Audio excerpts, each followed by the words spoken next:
যখন বলবে বান্দি কোরআনের মাহফিলকে উপেক্ষা করি, মেলায় ঘুরেছিলে সৌন্দর্যকে উন্মোচিত করে, ওই এক রাত্রে তোমাকে 500 যুবক লোলক দৃষ্টিতে দেখিয়েছে। এক রাত্রে 500 কবিরা গুনাহ উপার্জন করেছো বান্দি, সুতরাং জাহান্নামে চলে যাও। ও আল্লাহর গোলামেরা, সেদিন আপনার ওই সুন্দরী মেয়েটা ডিরেক্ট আমার আল্লাহকে ডেকে বলবেন, রব্বানা আরিনাল লাযাইনি আদাল্লানা মিনাল জিন্নি ওয়াল ইনস। পারা নম্বর 24, পৃষ্ঠা নম্বর 19, সূরার নাম সূরা হামিম, সিজদা, আয়াত নম্বর 29। স্পষ্ট আল্লাহ বলেন, জিনের অধীনস্থে যারা আছে তারা জিনদেরকে ডাকবে, ইনসানদের অধীনস্থে যারা আছে তারা ইনসানদেরকে ডাকবে। বলবে, ডাকো আমার আব্বুকে, ডাকো ডাকো আমার স্বামীকে, ডাকো। কারণ আমার মনে পড়ে ওই মায়াপুর মোল্লা পাড়ার জলসা উপলক্ষে যে মেলা বসেছিল, ওই মেলায় আমি আমার সৌন্দর্যকে উন্মোচিত করি বেপর্দায় যখন গিয়েছিলাম, আমার আব্বু আমাকে থাপ্পড় দেয় নাই, আমাকে নিষেধ করেন নাই, আমার স্বামী আমাকে বাধা দেন নাই, বরং আমাকে উদ্দীপনা জগিয়েছিল। কাজেই আজ যদি আমাকে জাহান্নামে যেতে হয়, না জাল ঘুমা তাহতা আকদামিনা লিয়াকুনা মিনাল আসফালিন। রব্বুল আলামিন আল্লাহ, আমার বাবাকে ডাকো, আমার স্বামীকে ডাকো, আমার বড় ভাইকে ডাকো, তাদেরকে পদদলিত করব, পায়ে লাগড়াবো, তারপরে জাহান্নামে যাব, তার পূর্বে নেই। সুতরাং 40 মণ গরুর গোস্তর খিচুড়ি রান্না করে জলসা করে কত কেজি নেকি উপার্জন করেছেন, আর কত কেজি গোনা উপার্জন করেছেন, একটু কম্পেয়ার করে দেখুন বন্ধু। মনে মনে ভাববে, হুজুর এই নামাজ করলে তো জলসা বন্ধ হয়ে গেলে আপনারা খেতে পাবেন না। আরে মিয়া, আমার খাবারের মালিক তুমি কে? হ্যাঁ, কে কতবার আল্লাহকে আল্লাহ বলে ডেকেছি, কে কতবার মহিলাদেরকে নিয়ে রাতের অন্ধকারে জলসার দিনে নেগেটিভ আলাপ আলোচনা করেছি। এ মাহফিলের দিনই কোরআনের আয়াত, কোরআনের আলোচনা শোনার জন্য কে বিনম্র ভাবে বসেছি, আর সুযোগ বুঝে মেলায় করে নারীদের গায়ে গা ঠেকিয়ে মস্তি করেছি। হুবহু ডেট বাই ডেট আল্লাহ রাব্বুল আলামিন আমাদের প্রত্যেকের কণ্ঠনালীর কিনারে, ঘাড়ে গর্দানে, গ্রীবা দেশে মোস্ট পাওয়ারফুল একটা করে সিসি ক্যামেরা ও মেমোরি লাগিয়ে রেখেছেন। পারা নম্বর 15, পৃষ্ঠা নম্বর 2, সূরার নাম সূরা বনী ইসরাইল, আয়াত নম্বর 13। চোখ যদি থাকে কোরআন খুলে দেখতে পারো, স্পষ্ট আল্লাহ বলেন, ওয়া কুল্লা ইনসানিন আলজামনাহু তায়রাহু ফি উনুকি ওয়া নুখরিজু লাহু ইয়াওমাল কিয়ামাতি কিতাবান ইয়ালকাহু মানশুরা। 15তম পারার 2তম পৃষ্ঠার সূরা বনী ইসরাইলের 13-14 নম্বর আয়াত। স্পষ্ট আল্লাহ রাব্বুল আলামিন বলেন, প্রত্যেকটা মনুষ্য জাতির কণ্ঠনালীর কিনারে, ঘাড়ে গর্দানে, গ্রীবা দেশে মোস্ট পাওয়ারফুল একটা করে সিসি ক্যামেরা আমি আল্লাহ লাগিয়ে রেখেছি। দুনিয়ার এই ক্যামেরাগুলো আমার ফ্রন্ট সাইড রেকর্ড করার ক্ষমতা রাখে। আমার আল্লাহ স্পষ্ট বলেন, বান্দা তোমার কণ্ঠনালীর কিনারে আমি যে ক্যামেরা লাগিয়ে রেখেছি, সে তোমার front side, back side, right side, left side প্রত্যেকটা বস্তুকে কমেন্ট ক্যামেরা বন্দি করে তোমার কণ্ঠনালীর কিনারায় ধরে রাখছে।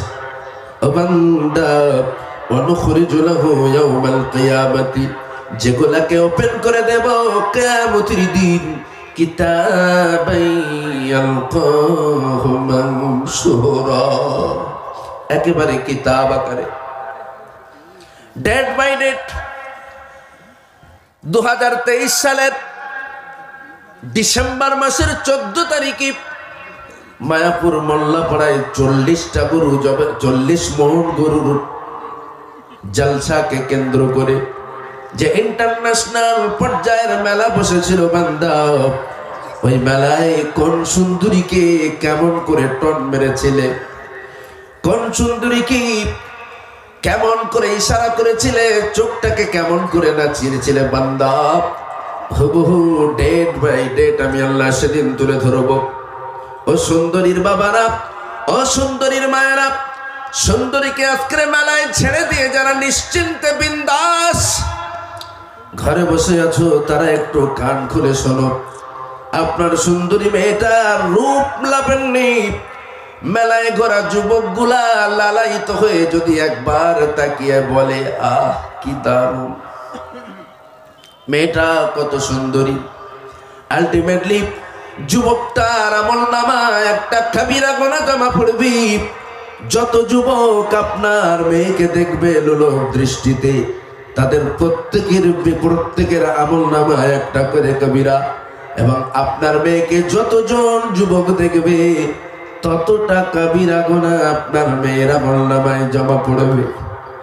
ونخرج له يوم القيامة كتابا يلقاه منشورا। যখন বলবে বান্দি কোরআনের মাহফিলকে উপেক্ষা করি, মেলায় ঘুরেছিলে সৌন্দর্যকে উন্মোচিত করে, ওই এক রাত্রে তোমাকে 500 যুবক লোলক দৃষ্টিতে তাকিয়েছে, এক রাত্রে 500 কবিরা গুনাহ উপার্জন করেছো বান্দি।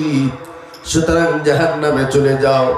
ও আল্লাহর গোলামেরা, সেদিন আপনার ওই সুন্দরী মেয়েটা ডিরেক্ট আমার আল্লাহকে ডেকে বলবেন, রব্বানা আরিনাল লাযাইনি আদাল্লানা মিনাল জিন্নি ওয়াল ইনস। পারা নম্বর 24, পৃষ্ঠা নম্বর 19, সূরার নাম সূরা হামিম, সিজদা, আয়াত নম্বর 29। স্পষ্ট আল্লাহ বলেন, জিনের অধীনস্থে যারা আছে তারা জিনদেরকে ডাকবে, ইনসানদের অধীনস্থে যারা আছে তারা ইনসানদেরকে ডাকবে, বলবে ডাকো আমার আব্বুকে, ডাকো ডাকো আমার স্বামীকে, ডাকো।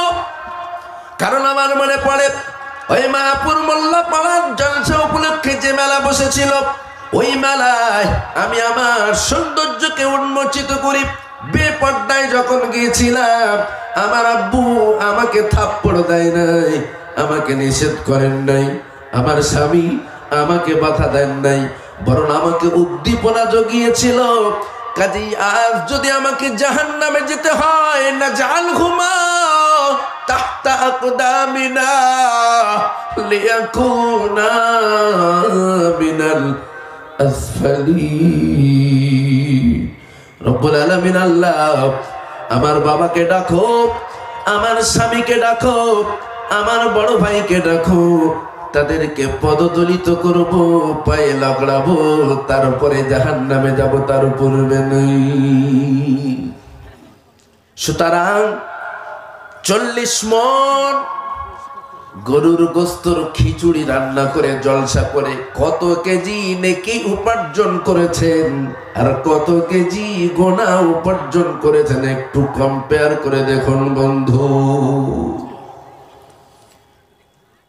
মনে মনে ভাববে, হুজুর এই নামাজ করলে তো জলসা বন্ধ হয়ে গেলে আপনারা খেতে পাবেন না। আরে আমি আমার খাবারের মালিক তুমি কে? হ্যাঁ, শীতের দিনে গা গরম হয়ে যাবে, কিন্তু শীতের দিনে গা গরম হয়ে যাবে, কিচ্ছু করার নেই। একটু পরেই বলবেন, হুজুর এত সময় ঠিক বলছিলেন, এইবার ভুল বকা শুরু করেছেন। মুসলমান ভাইয়ার আমার, ওয়া আম্মা মান খাফা মাকাম রাব্বিহি ওয়া নাহান নাফসা আনিল হাওয়া। আল্লাহ রাব্বুল আলামিন বলেন, বান্দারে দুনিয়ার প্রতিটা পদক্ষেপে, প্রতিটা ধাপে ধাপে আমার স্মরণ যদি অন্তরে রাখতে পারো, কোন স্মরণ? আমার মুখোমুখি হওয়া লাগবে, তোমার প্রতিটা কর্মের বিচার আমি বুঝে নেব। ও বান্দা, ওই বিচারের পিরিয়ডটার কথা অন্তরে রেখে যদি দুনিয়াদারি করতে পারো, একজন পরনারীর দিকে তাকানোর কালে যদি আল্লাহর মুখোমুখি হওয়া লাগবে, এই ভয়েতে নিজেকে সংযত রাখতে পারো, হারামের স্পর্শ করার কালে আল্লাহর মুখোমুখি দাঁড়ানো লাগবে, এই ভয়ে যদি নিজেকে সংযত রাখতে পারো বান্দা, মদের বোতল স্পর্শ করার পূর্বে আল্লাহ রাব্বুল আলামিনের মুখোমুখি হওয়া লাগবে আমার। এই কথাটাকে যদি স্মরণ রাখতে পারো বান্দা, এমন করে কোরআনের আদেশ নিষেধগুলোকে পুঙ্খানুপুঙ্খানু যদি মেনে চলতে পারো, কিয়ামতের দিন আমার কাছে জবাব দেওয়া লাগবে এই কথা স্মরণ করে, ফাইনাল জান্নাতা হিয়াল মাওয়া, তবে তুমি দুনিয়াতেই জান্নাতি। বলুন সুবহানাল্লাহ। কিন্তু দুঃখজনক হলেও সত্য, এবিসিএনি হাও সমাজের প্রতিটা মানুষ এতটাই খোদা ভোলা, এতটাই খোদা ভোলা, এমনকি খোদ ওলামায়ে কেরামদের দিকেও বলতে হয়, বক্তা জগতের সম্রাট সব বক্তব্য রেখে রেখে বেড়ায়, ওয়াক্তের পর ওয়াক্ত নামাজ চলে যায়, বক্তার খবর নাই। আবার ওই বক্তা মঞ্চে এসে বলে নামাজ পড়ো, নামাজ পড়ো। এমনও বক্তার পশ্চিমবঙ্গে অভাব নেই। মেহরাবে দাঁড়িয়ে ইমাম সাহেব কোরআনের কথা বলতে ভয় পায়, কারণ ডাইনে বামে সম্মুখে পিছনে সেক্রেটারি, সভাপতি সহ অন্যান্য সভ্যবৃন্দ দ্বারা কেউ বা সুদের সঙ্গে জড়িত, কারো বা মেয়ে বেপর্দায় রাস্তায় ঘুরে, কেউ বা এলআইসির এজেন্ট, কেউ বা সেকেন্ডে সেকেন্ডে মিথ্যা বলে, কেউ বা বৈধ বিবি থাকা সত্ত্বেও পরনারীতে আসক্ত। কোরআনের কথা ইমাম যখনই বলতে যাবে কারো বা বুকে লেগে যাবে, কাজে ইমাম মনে করে আমার বক্তৃতার ঝাঁজ যদি সেক্রেটারির মাথায় লাগে, সেক্রেটারি আমার কামরায় যে বলবে ইমাম সাহেব এনেছিলাম ইমামতি করবার জন্যে, ফতোয়া দেওয়া শুরু করেছো, চাকরির ভ্যালিডিটি শেষ। নামাজ পড়াও, মুরগার লাঞ্চি পাও, নাকে সর্ষের তেল দাও, গোপ্র সাপের মতো ফুসফাস করে ঘুমাও, কে বেপর্দায় করে বলতে যেও না, কে বন্ধনে টাকা তোলে বলতে যেও না, কে সুদে টাকা খায়, টাকা খাটায় বলতে যেও না, কে মদ খায় বলতে যেও না। ইমাম বেটা মনে মনে ভাবে যদি বলি চাকরি তো যাবে, চাকরি যদি যায় বউ চলবে কেমনে। আহা, ওই ইমাম বন্ধু আপনাকে উদ্দেশ্য করে বলি, পারা নাম্বার 2, পৃষ্ঠা নাম্বার 5, সূরার নাম সূরা বাকারা, আয়াত নাম্বার 173, দ্বিতীয়তম পারার 5তম পৃষ্ঠা সূরা বাকারার 173 নাম্বার আয়াত। স্পষ্ট আল্লাহ বলেন, ইন্নাল্লাযীনা, নিশ্চয়ই যারা, ইয়াকতুমুনা, গোপন করলো, মা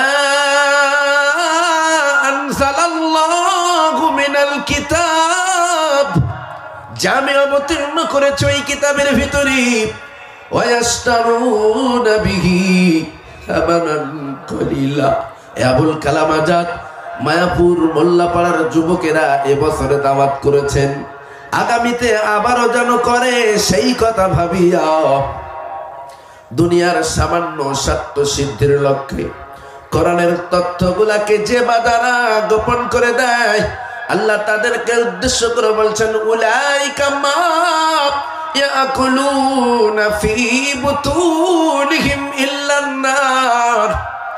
শোনো হে আবুল কালাম আজাদ, মঞ্চ থেকে নামার পরে মায়াপুরের জলসা কমিটির যুবকেরা পকেট ভরে তোমাকে হাদিয়া দিতে পারে বটে, তবে শুনে রেখে দাও, কোরআনের তথ্যগুলাকে গোপন করে দেওয়ার অপরাধে আমি আল্লাহ বলছি সেগুলা হাদিয়া নয়, বরং জাহান্নামের আগুন।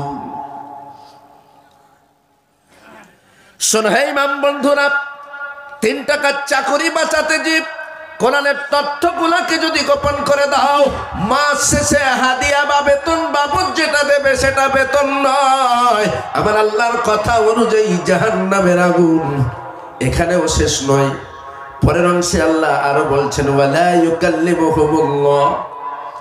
গাড়ি থেকে নামার পরে মায়াপুরের যুবকেরা মতিয়ার সহ অন্যান্য যুবকেরা ওয়েলকাম জানিয়ে তোমাকে রিসেপশন করতে পারে বা ঠিক। ও আবুল কালাম আজাদ, কোরআনের তথ্যগুলাকে গোপন করে দেওয়ার অপরাধে কিয়ামতের দিন মুসিবতের সময় আমি আল্লাহ তোমার সঙ্গে আলাপ পর্যন্ত করব না, আমার দরবার থেকে দূর দূর করে তাড়িয়ে দেব। এখানেও শেষ নয়, ওয়ালা ইউযাক্কিহিম, নামি দামি সুগন্ধি মেখে মায়াপুরে গিয়েছিলে বলে ওই মায়াপুরের যুবকেরা তোমার সুগন্ধির সুঘ্রাণে মাতোয়ারা হয়ে তোমার পিছে পিছে ঘুরেছিল বাটি। ও আবুল কালাম আজাদ, শুনে রেখে দাও, কোরআনের তথ্যগুলোকে গোপন করে দেওয়ার অপরাধে কিয়ামতের দিন মুসিবতের সময় আমি আল্লাহ তোমাকে গুয়ে গোবরে হাবুডুবু খাওয়াবো, পবিত্র করব না। নাউযুবিল্লাহ। ওয়ালাকুম আযাবুন আলীম, সর্বোপরি তোমার জন্য আছে জাহান্নামের ভিতরে ভয়ঙ্কর আযাব। বন্ধুরা আমার, এই আয়াতে কারিমা যেদিন তাফসীরের নিয়তে সর্বপ্রথম আমি পড়ি, মনে মনে ভেবেছিলাম মঞ্চে কথা বলে আমার পক্ষে আর সম্ভব নয়, কিন্তু তারপরেও আবার অন্য আয়াতে কারিমা দেখবার পরে আবারও আল্লাহর ভয়েতে মঞ্চে আসতে বাধ্য হলাম।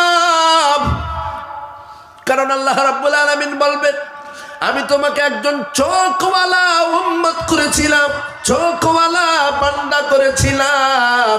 ও বান্দা, তুমি তোমার অর্জনকৃত ইলমটাকে মানুষের মাঝে ডিস্ট্রিবিউট করো নাই কেন? এর জন্য তুমি আসামি। এই ভয়েতে আবার রিটার্ন হলাম মঞ্চের দিকে। ও মুসলমান ভাইরা, যে আলোচনায় আমরা ছিলাম, সামান্য মাত্র বিন্দু, সামান্য মাত্র কয়েকটা সেকেন্ডের জন্য আমরা যদি আল্লাহ ভোলা হয়ে যায়, আল্লাহ স্মরণ থেকে বিচ্ছিন্ন হয়ে যায়, পরিণতিটা কতটা ভয়ঙ্কর হতে পারে একটুখানি দেখুন।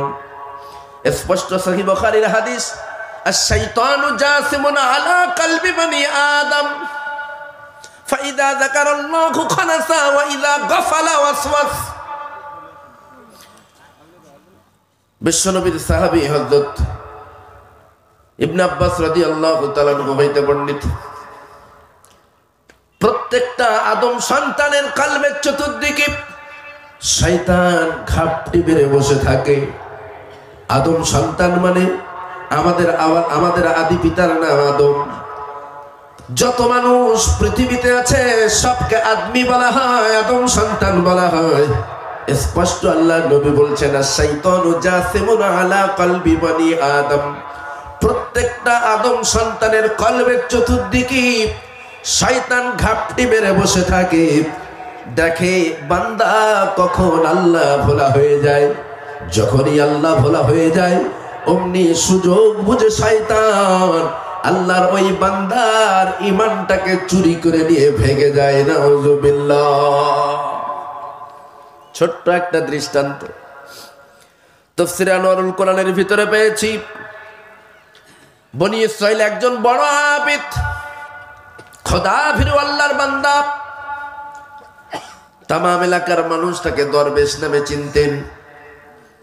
যেমন তিনি ধর্মীয় শাস্ত্রে অগাধ পাণ্ডিত্য অর্জন করেছিলেন, একাধারে তিনি যেমন ধর্মীয় নেতা, ধর্মগুরু, তেমনি তিনি একজন সুচিকিৎসক বটে। চিকিৎসা শাস্ত্রেও তার যথেষ্ট এক্সপিরিয়েন্স ছিল। ধর্মীয় নেতা আবার ডক্টর, একই ব্যক্তির কাছে দুই রকম পরিষেবা, কাজেই এলাকায় যথেষ্ট সুনাম সুজার সুখ্যাতি তার ছিল।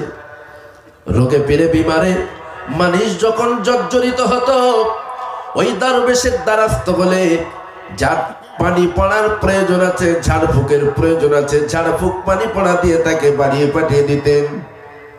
যার ট্যাবলেট ইনজেকশনের প্রয়োজন তার ট্যাবলেট ইনজেকশন দিতেন। একই ব্যক্তির কাছে দুই রকম পরিষেবা, কাজী রাতারাতি জনপ্রিয়তা চতুর্দিকে ছড়িয়ে গেছে, সুনাম সুজা সুখ্যাতি তার যথেষ্ট ছিল। ও মুসলমান ভাইরা, ওই আল্লাহর দরবেশ বান্দার কাছে কোনো একদিন একটা মেয়েকে ট্রিটমেন্টের জন্য আনা হলো। মেয়েটা দেখতে অপরূপা, খুবই সুন্দর, কিন্তু দুঃখজনক পাগলি। আপনারা কি বলেন পাগলিকে? পাগলি বলেন, খেপি, পাগলি, তার কাটা, ম্যাট ইত্যাদি সবাই বলে। অপরূপ সুন্দরী মেয়ে ডগমগি উঠেছে, বিয়ের উপযুক্ত হয়েছে, দেখতে সুন্দর হলেও কি হবে? পাগলি। পাগলি তো কেউ সুস্থ ছেলে বিয়ে করবে না। এই জন্য তার পরিবারের লোকজনটাকে নিয়ে ডক্টরের কাছে গেলেন। আল্লাহর ওই দরবেশ বান্দার কাছে গিয়ে বললেন, ও আল্লাহর দরবেশ বান্দা, আমাদের এই মেয়েটা দেখতে এত সুন্দর, যথেষ্ট বড় হয়েছে, বিয়ের বয়স হয়েছে, বিয়ে দেওয়া লাগবে তার, কিন্তু দুঃখজনক মেয়েটা পাগলি। আমরা আপনার সুনাম সুজা সুখ্যাতির কথা শুনেছি, কাজেই আপনার কাছে ট্রিটমেন্টের জন্য তাকে নিয়ে এসেছি। যেটা করলে সুস্থ হয় আপনি ট্রিটমেন্ট করুন। তো দরবেশ পেশেন্টকে কিছু সময় দেখবার পরে বলল যে দেখুন, এ পেশেন্টের যা পরিস্থিতি তাতে 1-2 ঘন্টার ট্রিটমেন্টে ভালো হওয়ার নয়, কম্পালসারি কয়েকদিন আমার এখানে অ্যাডমিশন করাতে হবে। কন্টিনিউ তাকে ট্রিটমেন্ট করলে কয়েকদিন যাবত আল্লাহ চাইলে সুস্থ করে দিতে পারেন। পরিবারের লোকজন বলল নো প্রবলেম, যে কোনো মূল্যে মেয়েটা সুস্থ হওয়া চাই। 2 দিন, 5 দিন, 10 দিন, 1 মাস, যতদিন রাখা লাগে অ্যাডমিশন করে গেলাম। খরচ কত লাগবে বলুন, দিয়ে গেলাম, মেয়েকে ট্রিটমেন্ট করুন। ও মুসলমান ভাইরা, কোরআনে কারীমের ভিতরে স্পষ্ট আল্লাহ বলেন, যায়্যানা লিন-নাসি হুব্বুশ শাহাওয়াতি মিনান নিসা। প্রত্যেকটা মানুষের ভিতরে নারী জাত সম্পর্কে একটা আকর্ষণ আল্লাহ রাব্বুল আলামিন দিয়ে দিয়েছেন। প্রত্যেকটা পুরুষের ভিতরে মহিলাদের ব্যাপারে একটা চুম্বকের মতো আকর্ষণ আছে। কাজেই আপনি দেখবেন, যদি আপনার একটা ছেলে এবং একটা মেয়ে থাকে, গভীর মনোযোগ দিয়ে দেখবেন, আপনার 2টা সন্তান, একটা ছেলে একটা মেয়ে, ছেলেটার গভীর সম্পর্ক হবে তার মায়ের সঙ্গে, মেয়েটার গভীর সম্পর্ক হবে আপনার সঙ্গে। মেয়েরা বাবা পিয়ারি হয় বেশি, ছেলেরা মা পিয়ারি হয় বেশি, ঠিক কিনা?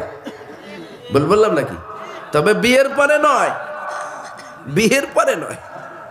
ও পাঠশালায় মুসলমানেরা পড়ে না, বিয়ের পরে আর মা পিয়ারি থাকে না, বিয়ের আগ পর্যন্ত বলছি। বিয়ের পূর্বে ছেলেরা বেশি মাকে ভালোবাসে, মায়ের কোনো কষ্ট সহ্য করতে পারে না। আর বিয়ে যখন হয়ে যায়, মার চেনে না, মা হয়ে যায় বুড়ি, বাবা হয়ে যায় বুড়া। অবশ্য নদিয়ার যুবকদের কাছে না, আমার 24 পরগনার যুবকদের কাছে, এরা বড় ভালো, মাকে কবরে না দেওয়া পর্যন্ত ভালোবাসে, ঠিক কিনা? ঠিক না? বলছে সবাই একই রকম। এ হুজুর ভুল বলছে।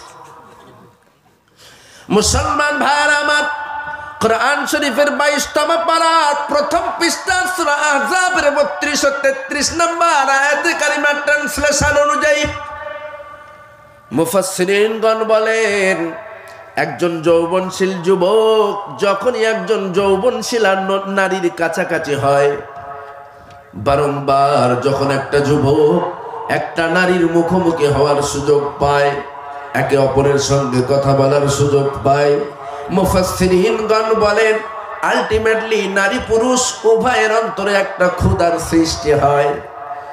এখন মুরগি দেখলে মোরগের কিসের ক্ষুধা আছে এটা তো আর বলা লাগে না, ঘটেছেও তাই।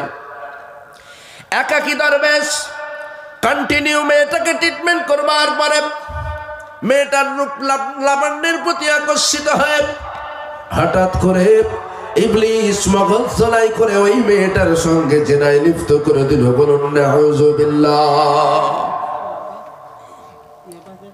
তবে পূর্বেই বলেছি, ধর্মীয় শাস্ত্রে যথেষ্ট জ্ঞান তার ছিল।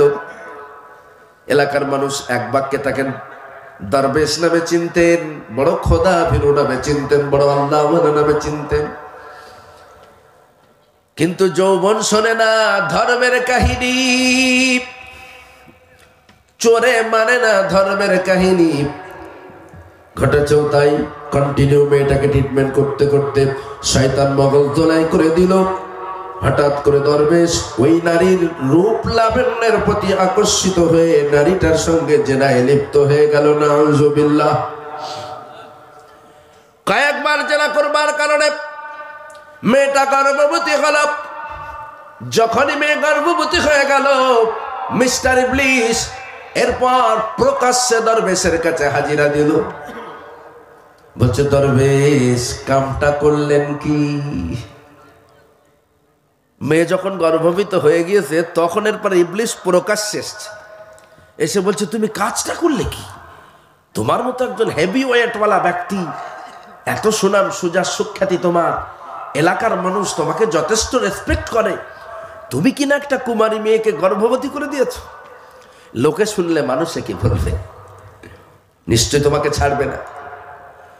দরবেশের চেতনা ফিরল, হায় হায়, আমার এতদিনের প্রচেষ্টা, এতদিনের ত্যাগ সব আজ বিলীন হয়ে গেল।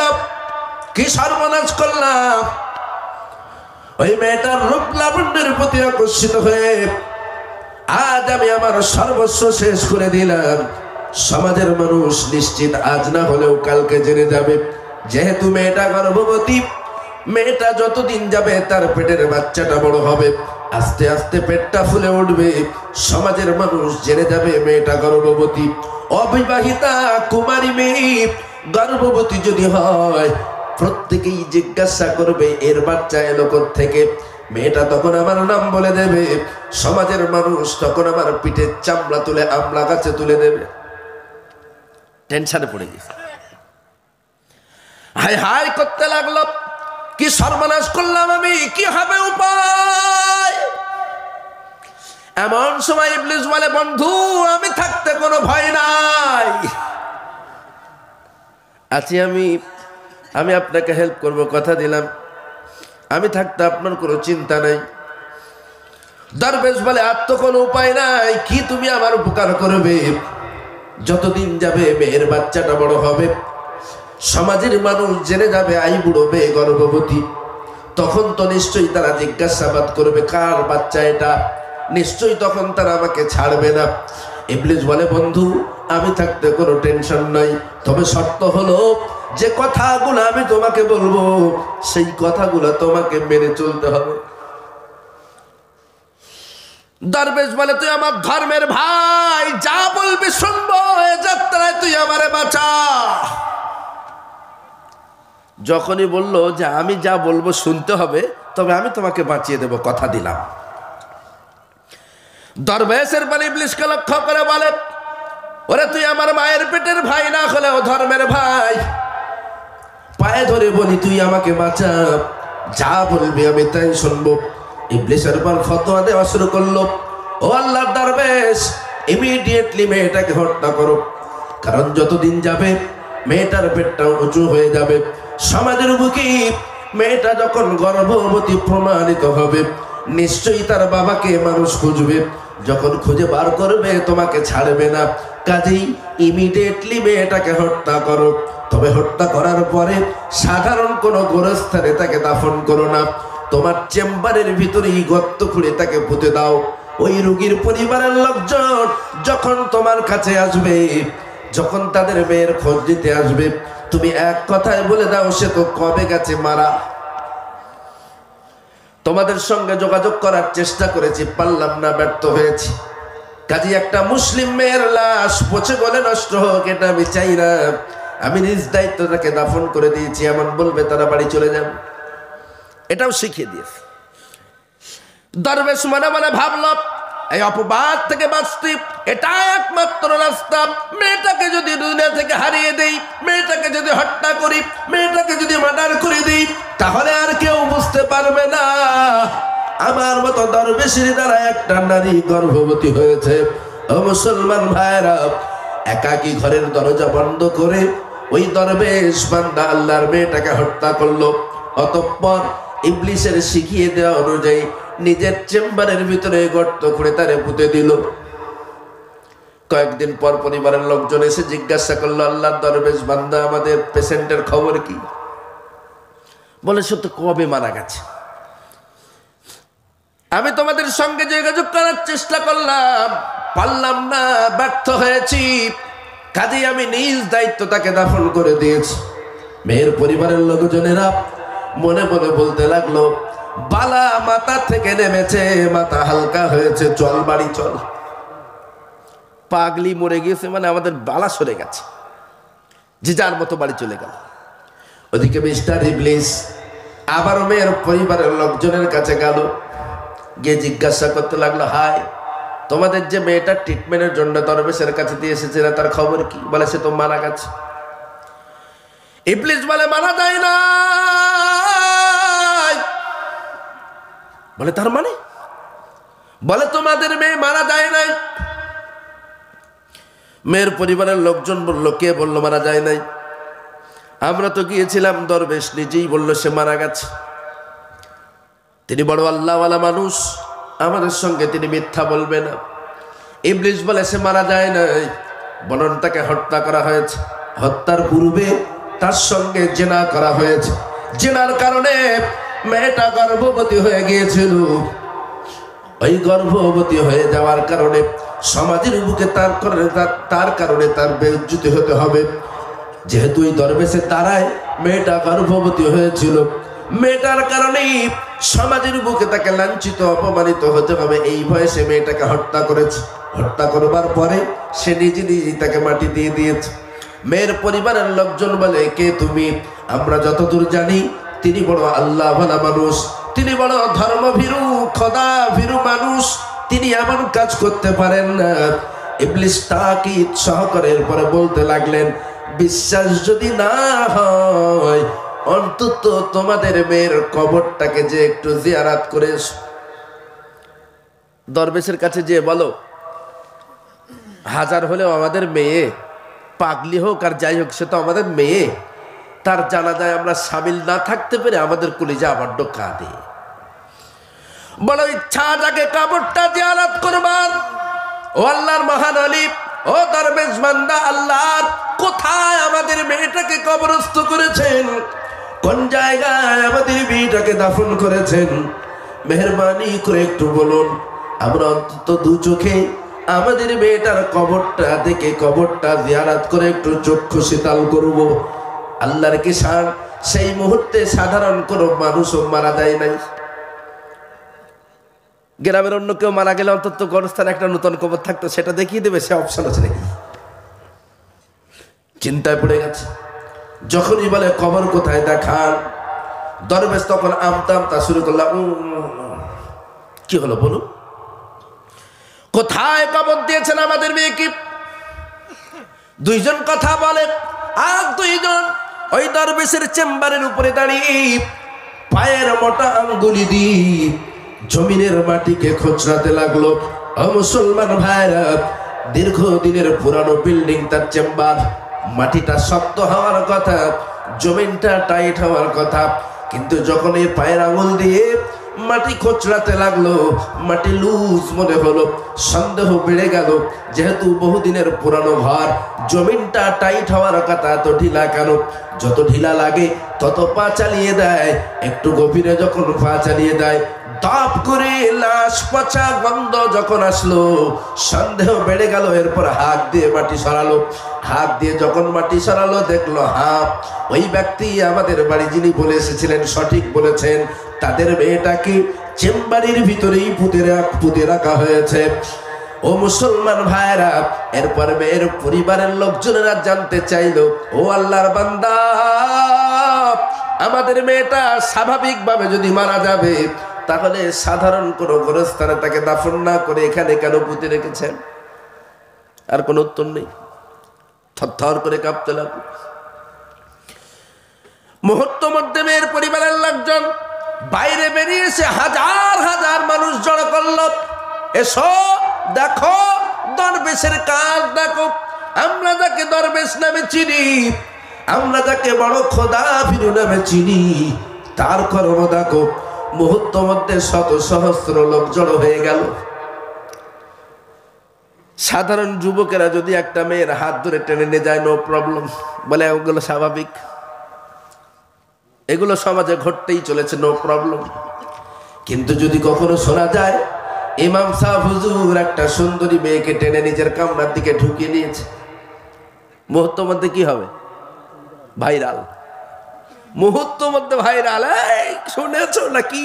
বলে সে মায়াপুরের ইমাম সাহেব, একটা মেয়ে পানি পড়া নিতে এসেছিল তার কাছে, হঠাৎ করে একাকি পেয়ে মেয়েটার হাত ধরে টেনে ঘরের ভিতরে ঢুকিয়ে নিয়ে গেছে। মুহূর্ত মধ্যে ভাইরাল।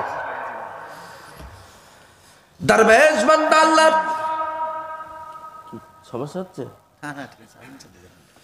দরবেশ বান্দা আল্লাহ যখনই দেখলো ডাইনে বামে সম্মুখে পিছনে আর কোনো রাস্তা তার খোলা নাই, পরিবারের মানুষজন বাইরে এসে যখন লোক জড়ো করতে লাগলো, এ ভিতর থেকে দরজা বন্ধ করে দিয়ে এরপর জমিনের মালিক, আসমানের মালিক, আরশের মালিক আল্লাহ রাব্বুল আলামিনের দ্বারস্থ হয়ে বলতে লাগলো,